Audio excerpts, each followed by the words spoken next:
வந்தாரு, சினிமாவை ஆண்டாரு, கிளம்பிட்டாரு.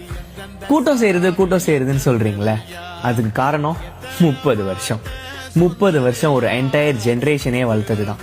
ஸ்கூல் போற குழந்தையில இருந்து ரிட்டையர் ஆன ஏஜ் பீப்புளோட மனசை பிடிக்கிறது ஒன்றும் அவ்வளவு ஈஸி இல்லை பாருங்க.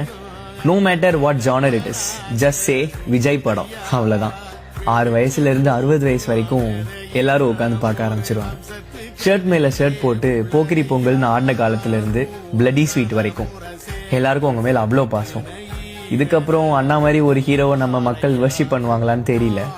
பசங்க பொண்ணுங்களுக்கெல்லாம் ஒரு அண்ணனா, தாய்மார்களுக்கெல்லாம் ஒரு பிள்ளையா, ஏஜ் பீப்புளுக்கெல்லாம் ஒரு பேரனா, எல்லாரும் நினைச்சது ஒன்ன மட்டும்தானா. மனுஷன் சிங்கம் மாதிரி அப்படியே அந்த ஸ்கிரீன்ல வந்து நிக்கிறப்போல அந்த கண்ணு, அந்த நட, அந்த ஆரா, அவரோட டான்ஸ், ஃபைட்டுன்னு வர்றப்போ அந்த கூஸ் பம்ப்ஸ் இருக்கே, இனி நீ போயிட்டா என்னால அப்படி ஃபீல் பண்ண முடியுமான்னு தெரியலனா. அந்த ஆளு